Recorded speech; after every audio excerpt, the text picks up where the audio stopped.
กปัดมันเจ้าเป็นอันแรงความตรามันเจ้า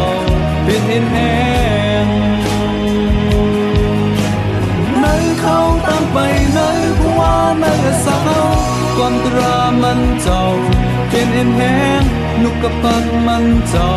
เป็นอันแรงในผู้ว่าในสักเขาตั้งเอาไปดู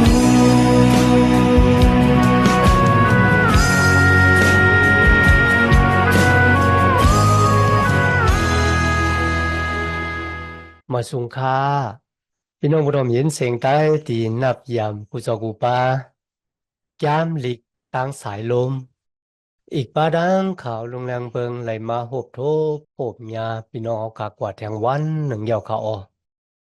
ย้อนหาดังหักเมตตาดังนิมเจอ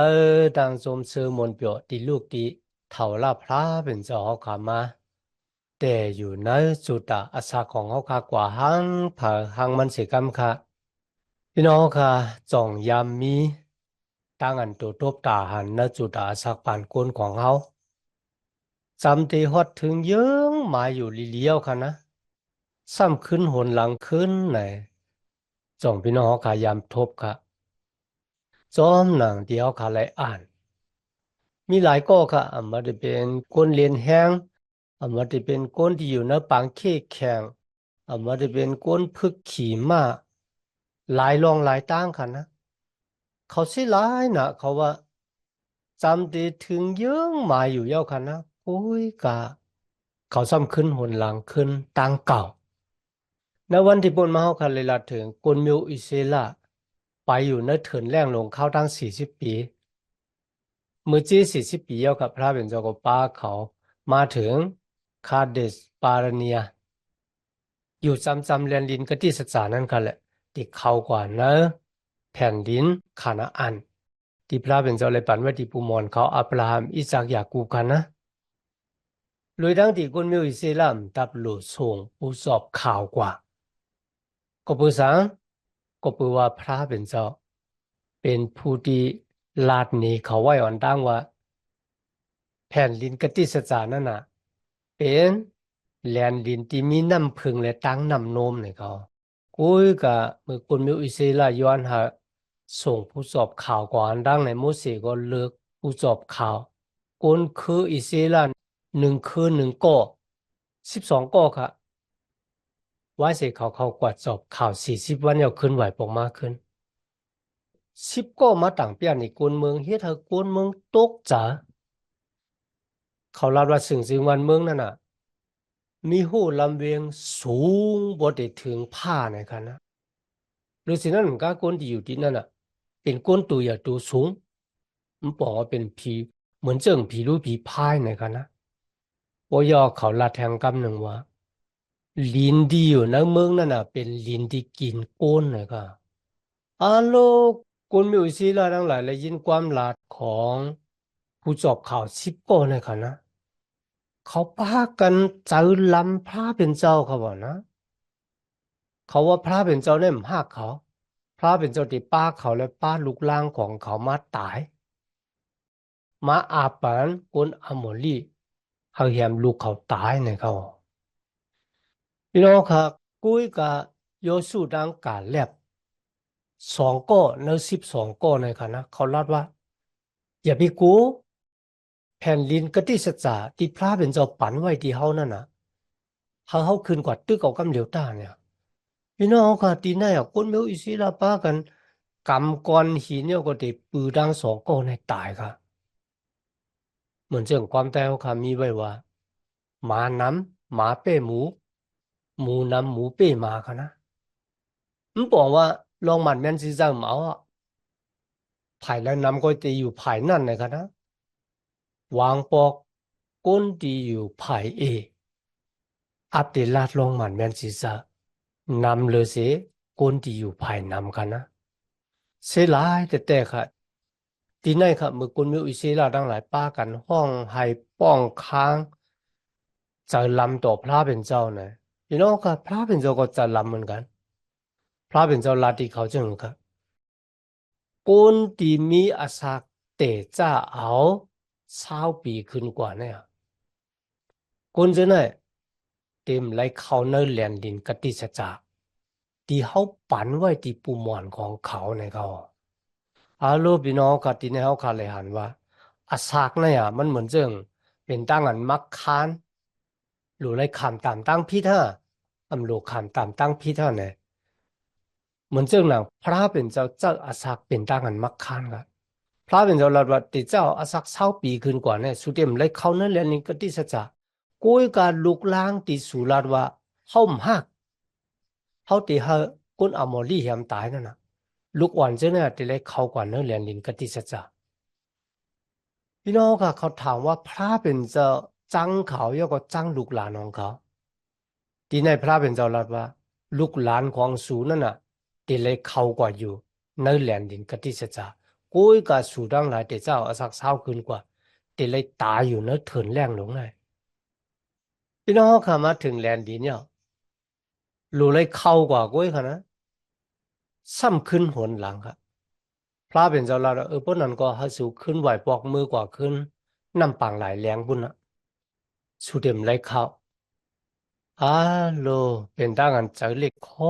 ขมแต่ว่าพี่น้องค่ะก็ผู้สังฆลาก็ผู้ว่าเขาตั้งหลายถังเล็กรู้หลายพระเป็นเจ้า ลุยดังดีเขาเลยหันตั้งหักและพุงดันคูของพระเป็นเจ้าณจุดตาสักของเขาแต่จะเอาออกเมืองอียิปต์มาเข้าดังปีปลายอย่างเขา2 ปีในกันนะกุ้ยกับเขาทางเรียกดูหลายพระเป็นเจ้ากำลังสุดค่ะคนมีอิสลามมาลาติโมเสว่าเขาได้ขึ้นกว่าตึกนะครับเมื่อเขาเลยยินว่าสุดได้เลยขึ้นไหวปอกกว่าขึ้นดังน้ำปังหลายแหลงที่สุยามคามมาและสุดที่ไปอยู่นั้นเถินเข้าดัง40 ปีเขากูครับพี่น้องเขาได้กว่าตึกเกอร์ว่าโมเสว่าอย่าไปกว่าตึกแต่ประเดี๋ยวเงินพระเป็นเจ้าก็อยู่ในปางคาของเขาพระเป็นเจ้าเต็มมีอยู่เลยจอมสูงนะพี่น้องค่ะเขาป้ากันห่างแหนซึกห่างกุยก็คืนกว่าตึกกวนอมอรีเขากำนันสุดค่ะเป็นจอมหนังที่โมเสแล้วนะพระเป็นจอมอะไรอยู่เลยจอมเขากวนอมอรีก็ล้ำเขายก็ตีเงียบเขายก็แหมเขาตายกำพอง ที่ในคณะเขาป้ากันมาห้องให้สุดตองตึงพระเป็นเจ้ากุยกับโมสีลาติเขาทั้งหลายว่าพระเป็นเจ้าไม่ได้ยินเสียงของสูเสียงห้องให้ของสูก็ไม่ได้ยินความสุดตองของสูก็ไม่ได้ยินฮัลโหลพี่น้องเขาค่ะก็ผู้สังพระเป็นเจ้าถ่อมครับก็ผู้ตั้งอันเขาตีเขาปล่อยตึกเนี่ยมันน่ะมันจะก็ผู้ว่าเขาถ่อมสู้บอกความพระเป็นเจ้าแล้วแหละเขาได้เขาปล่อยตึกปุ้ยก็ผู้เขากูได้เลยไหวพวกขึ้นกว่าเนื้อเถินแรงลงเลยเขาก็ขึ้นกว่าตึกซึกพระเป็นเจ้าว่าอยากกว่าเขาก็กว่าหมู่พระเป็นเจ้าเจ้าเขากว่าเขาซ้ำกว่าก็เพราะฉะนั้นตั้งเขากว่าตึกซึกปองไหนมันจะว่าก็เปิดเขายุ่มยำตั้มใจนะพระเป็นเจ้าเสียกว่าจะก็เปิดเขากูตีเลยไหวปอกขึ้นมือกว่าจูน้ำปางหลายเลยตีเลยไปอยู่เนื้อเถินแรงลงข่าวดัง40 ปีก็เปิดเขาก็จอบข่าว40 วัน1 วันต่าง1 ปี40 วันก็เป็น40 ปีนะครับต่อพอโกนที่มีอาศัก20 ปีขึ้นกว่าตายอยู่ในเถินแรงลงนั่นนะเขากูแต่ค่ะนะที่ในค่ะนะอ่อนดังที่ก้นจูบเหม่อที่เข้ากว่าหุบซิเมาแลนลินขนาดอันนะมูสิไล่ใครลองดังที่ปูหมอนของเขาไล่เฮ็ดจังหนังคือตัวพระเป็นเจ้าและพระเป็นเจ้าเป็นพระเป็นเจ้าที่มีตั้งหักเมตตาต่อเขาจังหนังนี้โอ้ด้วยปุ่งมันค่ะนะวายเสเขาตึกกำเป้กวนอมอลีลำเขามาเขาห้องให้เหมือนเจ้าว่าเจ้าเรียกข้อผมตั้งอันเจ้าเรียกข้อผมอยู่ในพระเป็นเจ้าคว้างรถปันขนาดนี้เนี่ยพี่น้องค่ะใน2 กรินธ์ ข้อที่10ค่ะนะ2 กรินธ์ ข้อที่10ว่าก็เปือว่าตั้งอันเจ้าเรียกข้อผมตีถูกใจแมนใจพระเป็นเจ้านั่นนะตีเฮ็ดให้กูนเฮาคักคุกจะไล่ไม่ใจวัวระเบียดและป้าเฮาคักกว่าว่าถึงตั้งเกจอด มันน่ะจะเป็นรองจะเรียกข้อคุมนะครับเพราะเป็นตั้งจะเรียกข้อคุมอยู่ไหนกูก็เพราะว่าจะเรียกข้อคุมเหมือนเจ้าหนังล้อกันให้มันบอกว่ามันเลยมีตั้งหยุ่มยำตั้มจะเนื้อพระเป็นเจ้า ในต่างหักในพุงดันคูของมันเจ้าคุกจะไล่ตู่เจ้าเก่าเสร็จแล้วจะเรียกข้อขมนั่นนะตั้งจะเรียกข้อขมอยู่ในเตป้าเขาก็วัดถึงตั้งตายไหนก็มีไว้ใน2 โครินธ์คาน7ข้อที่10กำแนวคำมาโดยยามันโฮตลาคานที่2ครับก็เบื่อในขิงเมื่อเหลียวในคณะที่โมเสสที่ขาจุกเหี่ยวก็ลัดต่อคนเมียวอิสราเอลอยู่ในมันเจ40 ปีแล้วครับถึงอาขิงข้าวยามที่หลู่ไล่เข้ากว่าหุบซิมเอาแลนดินกติสัจจะที่พระเป็นเจ้าปันไว้ก้นดิมถมจะบอกความพระเป็นเจ้าแต่จะเอาอาชัก20 ปีนั้นเลยตายกว่าเซ็งๆลูกหลานของเขาที่เขาว่าพระเป็นเจ้าหากนั่นน่ะก้นเจ้าเนี่ยที่แลเขากว่าหุบซิมเอาแลนดินคานาอันพี่น้องค่ะตั้งอันเถียงแปดความพระเป็นเจ้าเนี่ยมันเฮ็ดให้เขาขาดซุมอคิงมันน่ะเป็นรองดังที่เฮ็ดให้เขาขาดขึ้นเยอะมาสูงนั่นก็ก่อฮอดถึงเยื่องหมายเหมือนซึ่งเราคนเมียวอิสราเขาในขั้น2ในคณะพระเป็นเจ้าฮาโมเสลัดนี่คนเมียวอิสราทั้งหลายว่ามุสูกว่าที่100เซอีในคณะ100เนี่ยเป็น100ที่พระเป็นเจ้าปันอำมวยที่เอซอค่ะเอซอเป็นพี่ไอของยาคูบคนเมียวอิสราในซ้ำเป็นลูกหลานของยาคูบ12ก่อนั่นค่ะนะโมเสสลัดว่าอย่าไปกอดตึกพี่น้องของสูที่เป็นลูกหลานของเอซอพี่ไอของอิสราเอลที่นั่นพระเป็นเจ้าเลยมักคานไว้ปุณดาที่เป็นอำมวยลูกหลานของสูย่ามันโหตราคาน2ข้อที่7เนี่ยมันเป็นดังอันลืมขึ้นในข่าวตั้ง40 ปีที่เขาไปปั่นกว่าปั่นมาอยู่ในปังหัดชายลงนะครับก็เปิดพระยาเวพระเป็นเจ้าของสูเลยปั่นพรดีมังกลาที่สูที่มือของสูเลยเฮ็ดในขิงในมันเจ40 ปียาวนะครับก็เพื่อสังโมเสสสำลัดถึงข่าวตั้งที่ปุ่นมา40 ปีกันแล้วเนี่ยปุ่นตาได้เฮ็ดหาก้นจะไหนก็คุกจะไล่ตั้งหักของพระเป็นเจ้ากลุ่มกีจูของพระเป็นเจ้าเขาวัน3 ตาเล่งเขารวยมานะรวยเขามุนมานาตีตกตีเมืองกลางเอาปุ่นลงมาน้ำตีออกตีหมักหินมาปันเอ็นปันแห้งเขาว่าเนี่ยพระเป็นเจ้าหักสู่มอกกันได้ก็เพราะฉะนั้นสู่โลหักพระเป็นเจ้าเยอะก็สู่โลถ่อมซบเอาความมันเจ้าเป็นเจ้าพระที่ป้าสู่มาอำเภออึบเฮากันอำมาได้เป็นซอกตินอำมาได้เป็นเสื้อผ้าคนนุ่งตั้งไว้สู่ก็ยังมีหนุ่งมีห่มอยู่ก็เพราะฉะนั้นอย่าลืมปุ่งเกจูของพระเป็นเจ้าเหมือนเจ้านางที่ปูหมอนของสู่เลยลืมนะครับโอ้ยพระเป็นเจ้ามีอเมงติโมเสหละที่คนมีอิสราแถมคน2คือค่ะนะที่เป็นลูกหลานของลอธาที่มาจอมอับราฮัมค่ะนะว่าเสมึงชอตุ่มแตกแก้วค่ะลอธาเนี่ยมีลูก2ก่อจอมลูกยิงของตัวเจ้าเก่าค่ะนะก็เปิดสังลอธาซ้ำนอนจอมลูกยิงมันขนาดนะพี่น้องค่ะในเมืองชอตุ่มนั่นนะมีปอมมีแม่มีลูกมีหลานค่ะนะเผาใครนอนจอมเผาก็นอนลงกว่าไม่ยิงตัวไม่ยิงคนใจตัวคนใจไหนกันนะโลท่าตั้งเมและลูกของเขากว่าอยู่นะเกกางก้นเช่นนั้นนะแต่จ้าก็เล็กตัวพวกก็อย่างเนี่ยเลยหันเมียวเนี่ยซ้ำเยอะซ้ำแทงวันป่นวันเหลือนป่นเหลือนปีป่นปีเนี่ยว่าเสียพระเป็นเจ้าเผาเมืองซอตุน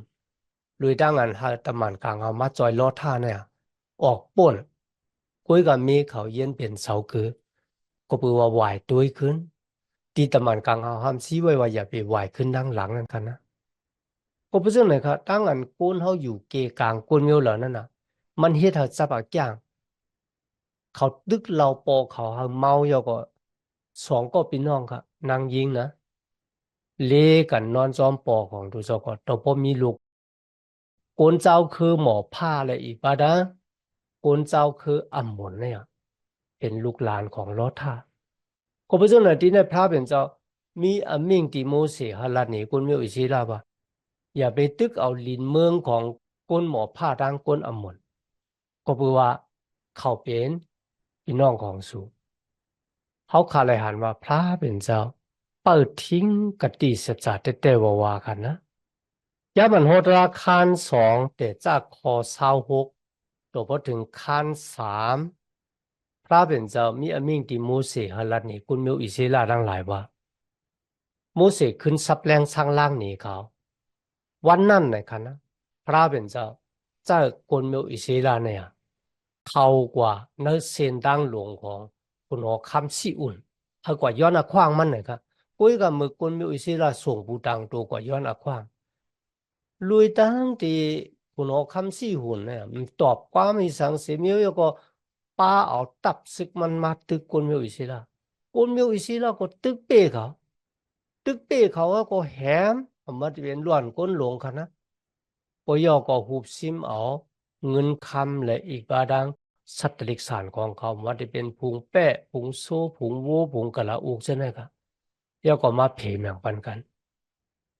โอ้ยมีคุณหอคำทางป้าหนึ่งมีชื่อว่าคุณหอคำออกค่ะพระเป็นเจ้าก็มีอมิงติโมเสหา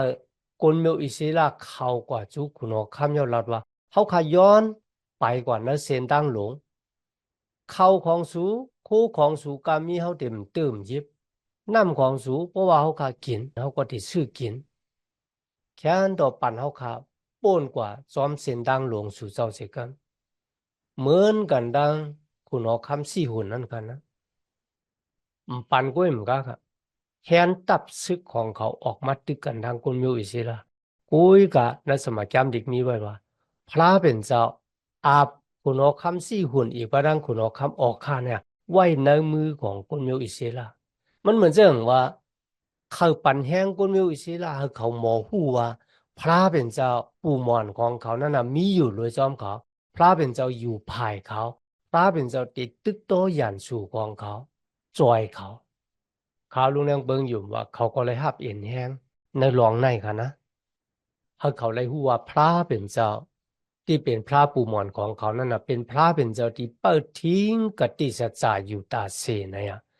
มีดังนั้นต่างเกจูพระเป็นเจ้าค่ะก็เพราะฉะนั้นในวันเหมือนในคันนะนจุตาสักตานเขาค่ะนดังอันเป็นกุญอยู่มัดตั้มจันนจุยสุครินเนี่ยวางปอกพระเป็นเจ้าก็ปั่นอักขว้างเขาค่ะไล่หบทบตั้งตุกข้าหยาเผิดอาเดหบทบตั้งเศร้าเจอมองจะปุนดาเดเมจุดาอาศักของเขาค่ะเนี่ยเขาหมอปองอาจูปุนดาเดจอยหรือก้นต่างก่อนนะมันจะว่าพระเป็นเจ้าห้าเขามันจะว่าพระเป็นเจ้าใส่ใจเขาเนี่ยมันมันใจกันนะเหมือนเรื่องกวนมิวอิสราทั้งหลายเขาก็เลยหบทบตั้งหยาเผิด กุ้ยกันนะตั้งหยาบผืนนั่นนะพระเป็นเจ้ามีอยู่เลยจอมเขาก็บุสังครับเพราะในเรื่องก็บัวตั้งอยู่มาดนั่นน่ะมันจะหยุ่มหลายๆหยุ่มเย่าหลูไรเฮ็ดจอมกันปูหมางเพราะว่าเขาขายหยุ่มยำตั้มจากในความโปความเมเขาเนี่ยก็เลยเขาถอมเอาความโปความเมเขากุ้ยก็เขาไม่เฮ็ดจอมเนี่ยอันนั้นมันเลยปองว่าเขาถอมเอาความโปความเมเพราะว่าเขาถอมเอาความโปความเมเนี่ยโปเมลาจึงเขาหลูไรเฮ็ดจอมจึงหนังนั้นในก็เหมือนกันค่ะนะ พระเป็นเจ้าปันกติจจาวัดีบุญหวนของเขาเขาลูกเขากว่าหุบซีเหมาทีนี้เขาคาเลยหันกูนอนเล็กของกูนอคำออกข้าเนี่ยยาวเก้าศอกครับกว้างห้ำสี่ศอกอ่าตูกูนอคำบ้านในคาถังเนี่ยอับตียาวตีสูงยากนะกุยกาตีไหนกันพระเป็นเจ้าอาบมันไว้ในมือของคนมิวอิสลา คนมีอิสระก็แหมเบ็ดซิงๆหรือสิสัตว์ลิกสารของเขากันนั่นก็ก็ว่าเสียนั่นก็รูปเป็นกาดอีกบาดามันนัดเสกครึ่งหนึ่งค่ะมาย้อนหนาวแหลนลิ้นผายวันออกแม่น้ำยอร์ดานอันนั้นไปได้คำแม่น้ำยอร์ดานกันนะก็พูดสังกันแล้วว่าเนี่ยก็พูดว่าตีนั่นค่ะมันเป็นตีเลี้ยงสัตว์ลิกสารหลีเด็ดก็เพราะฉะนั้นรูปเป็นกาดตั้งมันนัดเสเนี่ยก็ หมายว่าอยู่ยอกค่ะกุ้ยกับมือเขาย้อนค่ะพระเป็นเจ้าก็ปั่นเขาปอยอโมเสสก็ลาว่าสูโหลไลกวาดตึกจอยพี่น้องของสูปอดตุกแม่น้ำยอร์ดานวายเสกเขาไลตีอยู่ที่เศร้ายอสูสังใครขึ้นไหวปอกมาหาลูกหาเมียของสูอ่อนตั้งที่พระเป็นเจ้าได้หับโมเสสขึ้นมือกว่าโมเสสก็ไล่ลัดหนีเขา วายเสนั้นค่ะโมเสก็สุดต้องที่พระเป็นเจ้าพระเป็นเจ้าปุติเปียนี้อนาตันโคลอยมืออันใหญ่แม่ของเจ้าค่ะข้าเป็นคนฮับใจของเจ้าเฮาเนื้อผ้ากลางเฮาและลิ้นเมืองโกนหลงเนี่ยมีพระป้าเหรอที่เหมือนเจ้าค่ะที่เฮ็ดลองอันดีอ้ามและอันหลากหลายปอบอกเป็นมาเนกับผ่าโลกาลงได้โอยาโมเสย้อนที่พระเป็นเจ้าว่าแค่นรอเจ้าค่ะหากคาเลยคาเมนอมยอดานเข้ากว่านั้นเรียนลินกติจจาสีกันนะครับอ่าพี่น้องพระเป็นเจ้าลาดว่าป้อลูกเอ้ยอย่าไปลาดความจึงไหนต่อเขาแทงไหนโอ้พี่น้องตั้งอันมันสืบข่าวดังมา40 ปีในก็เยอะหมายบุญดาเด็กเข้ากว่านั้นเรียนลินกติจจาก็เพื่อซ้ำไรเข้านะพี่น้องขาดตองค่ะนะปอกที่หนึ่งที่พระเป็นเจ้าเจ้ามันเอาค้อนเต้ากอบป้อมักหินและน้ำไหลออกมานั่นกันนะบุญดาเด็กเล่งคนมีอิสระก็เพื่อเขาป้องเขาลาว่าเขาอึบน้ำเนี่ย โมเสสก็ป้อค่ะกุ้ยกับปอกที่สองพระเป็นเจ้าลาดว่าอย่าไปป้อเฮาลาดตีหมักหินนั่นว่าน้ำเฮาออกมาเนี่ยกุ้ยกะ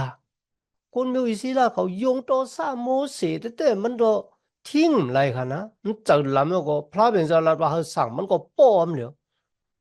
อาโลดีไหนค่ะอังป้อยาวพระเป็นเจ้าก็ลาดว่าก็เพิ่มมั่มเลยปั่นมุนเสลเฮาต่อหน้าคนมีอิสระมาตื่นเตะอำไรเขาในแหลนดินกติสัจจา โอยาวกับพระเป็นเจ้าลาดิโมเสวะหากไม่ขึ้นกว่าที่100 ปีสกาอยู่ที่นั่นยาวมุงด้วยแหลนดินกติสจาต้าไหนครับมันเป็นสันลอยของเนโปค่ะนะพี่น้องค่ะอัมบาโมเสดีคุกจะไล่ไม่จากวัวแปดหนองตาตั้งพิษของดูเจ้าก็กุยกับมันก็ยังตึกหาไล่หับอับแปดของวัวแปดตั้งอันนำถอมความพระเป็นเจ้า คุกจะเลยไม่จะวัวตะแปดเจ้าค่ะกุ้ยก็ยังหลู่เลยข้ามตามตั้งพิษวัวตะแปดนั่นอยู่จากเรียกขอขมอ่ะที่ข้าโป้มักหินเนี่ยกุ้ยก็อำไรเขาเนเรียนดินกติสัจจานั้นก็เพราะฉะนั้นในวันเหมือนเนี่ยในจุดตาสักของเขาค่ะเพราะว่าที่เฮ็ดที่สั่งเนี่ยเขาวนจากใครจากลิลีก็เพื่อสั่งกันละก็เพื่อว่ามือเขาขายเฮ็ดพิษกว่ายาวเขาคุกจะเลยไม่จะวัวตะแปดพระเป็นเจ้าควางหลอดกุ้ยก็ เขาก็ยังดูเลยข้ามตามของมันเหมือนเจ้าหนังโมเสสเลยเข้าก่อนนะเรียนดินกติสัจจะทีละเจ้าไหนมันจะว่าก็ที่อยู่มาตั้มจะนะจุยสู้อยู่มัดมันจะอยู่ยาเขาติดตุกซุ้มตั้งเกจอดเนี่ยมันจะก็ทีไหนมันเลยละถึงลองตั้งเกจอดก็พันเลยก็ยาโอ้อยู่มัดตั้มจะนะมันจะต่อถึงวันตายค่ะนะเทียงเปียดพวกนี้จังก็นั่นน่ะเลยครับตั้งเกจอดอามานการเปลี่ยนกันนะ โอ้ยโมเสสลาดนี่เขาว่าพระเป็นเจ้าลาดว่าเขาต่างยอสู้ที่จะเป็นผู้อ่อนหูป้าโกนมิวอิสราเนี่ยเข้ากันในแผ่นดินคานาอันโมเสสก็ลาดนี่เขาว่าเนี่ยเขาถ่อมสู้บอกความยอสู้ก็บอกว่าพระเป็นเจ้าที่เจ้าเขาป้าสู่เนี่ยเข้ากว่าหุบซิเมาแผ่นดินกติสจะกำเลยมาถึงขั้นที่สี่กันนะข้อที่หนึ่งที่สองเนี่ยโมเสสเลยสั่งสอนปันก้นจูบใหม่ อันดังที่เขากว่าหุบซิเมาเลียนดินคานาอันเนี่ยโมเสสลาดถึงลองดังที่ปอปอกเป็นมาในปังหาดซ้ายในเขาตั้ง40 ปีโอยอก็ย้อนให้เขาเนี่ยถ่อมสู้บอกความพระเป็นเจ้าที่เป็นพระเป็นเจ้าที่หักเขาตั้งหลายในเขาในข้อที่หนึ่งค่ะเมื่อเหลียวในคนมิวอิสราตั้งหลายเขาสู่ถ่อมเอาปิ้งยับตะลาเลยหมายมีปักเปิงของพระเป็นเจ้าที่คาเลยสอนไหวที่สู่ตั้งหลายเขาสู่เฮ็ดจอมปุนดาสู่ตั้งหลายแต่มีอาสากที่ไล่เข้ากว่าหุบซิเมาแหลนลินที่พระยาเวปันกติเสจาวัดีบุบอนของสู่ข้อที่สองครับสู่ตั้งหลายอย่าไปแทงน้ำคำตราพระเป็นเจ้าเข้ามาอำนั้นก็แตบน้ำคำตราพระเป็นเจ้าออกกว่าน้ำคำตราพระเป็นเจ้านั่นกันนะเอาใส่เข้ามาก็ไม่ได้เอาออกกว่าก็ไม่ได้ครับเพราะเอาใส่เข้ามาก็มันบอกว่าพระเป็นเจ้าบ้านเนี่ยแต่มีสังกมเป้ว่าเป้จุ่มเตรียมทนในกันนะเพราะว่าแตบออกกว่ามันบอกว่า ขอได้อ่ะที่พระเป็นเจ้าแต้มเนี่ยมันผิดอันนั้นนะครับก็เพราะฉะนั้นเอาใส่เข้ามาก็ไม่ได้เอาออกกว่าก็ไม่ได้มีกาหือก็หลุดเลยกำจ้างจอมหนังที่มีไว้มันจะถ่อมยินอะไรกันนะหลุดเลยกำจ้างเฮ็ดจอมไหนโมเสสสั่งสอนบันโกนจุบมาที่เด็กเขากว่าเนื้อเลียนดินคณะอันจึงหนังในเขาอ๋อ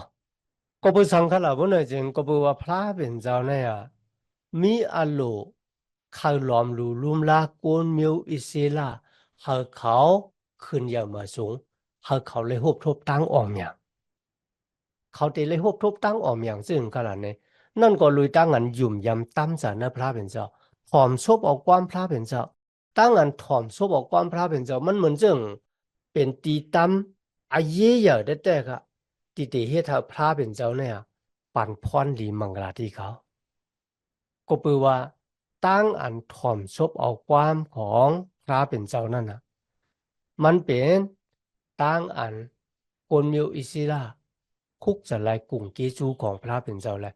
ต่างเกจูพระเป็นเจ้าก็ออก